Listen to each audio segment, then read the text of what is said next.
on Windy City Live. Romping through 400 American cities for his Travel Channel series Taste of America, to voicing Jimmy's dad on the popular cartoon Jimmy Neutron. And he's Windy City Live's man around town, bringing us stories about real people, real places, events, and with his own little unique perspective that's just a little bit off the mark. Please welcome Mark DeCarlo. Good morning, Kate. Good morning. Hi, everybody. How are you?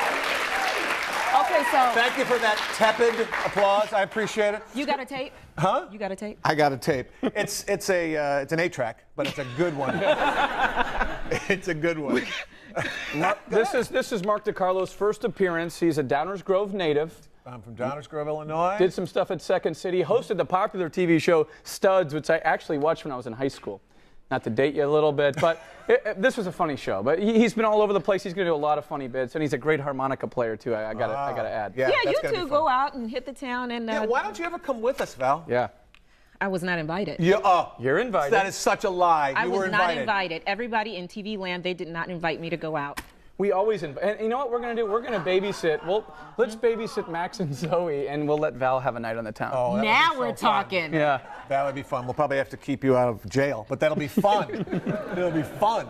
And that's, I mean, I'm so happy to be back here in Chicago and to be on the show. You guys are doing a great job. And I think what I would like to do is just kind of focus on all the cool, fun people in Chicago that don't make sex tapes and don't do bad things. All the people that deserve to be celebrated for being cool. So this first thing that I'm going to show you today, last week I went to the Garden House retirement home in Park Forest, Illinois, and I talked to 14 women who are all 95 years or older. Because you know what? A lot of information, a lot of knowledge, a lot of wisdom in there. And I like to call this our millennium of wisdom. So let's roll that tape. All right.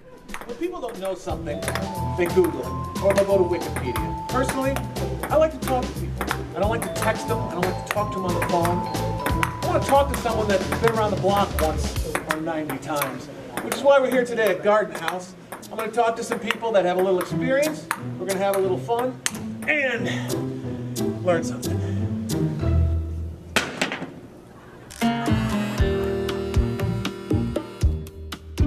When you met that guy that you eventually married, did you know instantly, or does it take time to figure that out? No, I knew instantly when I saw my husband. Where'd you see him? He was working on a job, S&W Construction Company. Did he look good? Yeah, he looked all right. He looked all right to me. I prayed for a boy to move next door. I was just 16. And he showed up the next day after you prayed? No, he was looking for an apartment for his mother, and he found it. And how long before you started dating him after he moved in? Well, it wasn't much dating. I married at 16. How many kids should you have? What's the perfect number? I had 16. 16 kids. 16 babies. Wow. Raised 15 children. Wow. Yeah, the children's father died, and I married again. Yeah, I had a good life. A busy life, I would imagine. What's better, spanking or timeouts when you're raising kids? All I had to do was look at mine when I tell mine to do something. They did it. You know? No. Just one look? Yeah, you look. Look into that camera and give me you've been bad look. I regret it. So what's a hot night of romance for a 92-year-old Harriet? Oh, well, go out, go out for dinner, have a couple cocktails, go Right. dancing or whatever, then go back home, then you're ready. Party time, then. Sex, that's a good way to conclude a night of romance? Yes, So it's still enjoyable and fun when you're 92? because you've aged, you're not dead. You still got feeling, you're still human. Right?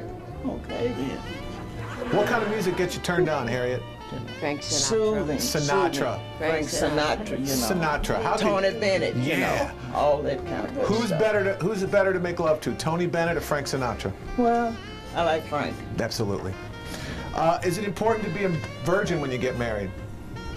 I don't know about that. Watch what you're saying. What's been the greatest event in your lifetime?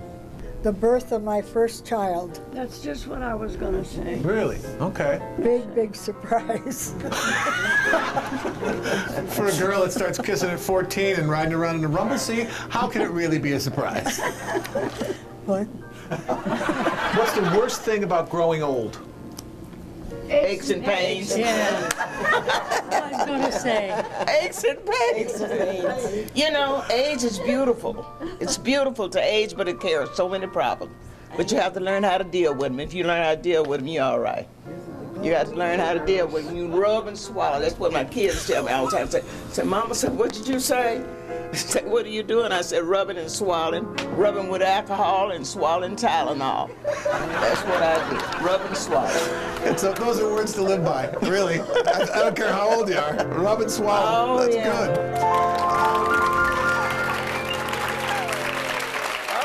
I was taking some dating tips. Yeah. You know what? Oh my goodness. People had sex before 1960. They've lived great, big, full lives, and as you can see, they were pretty funny.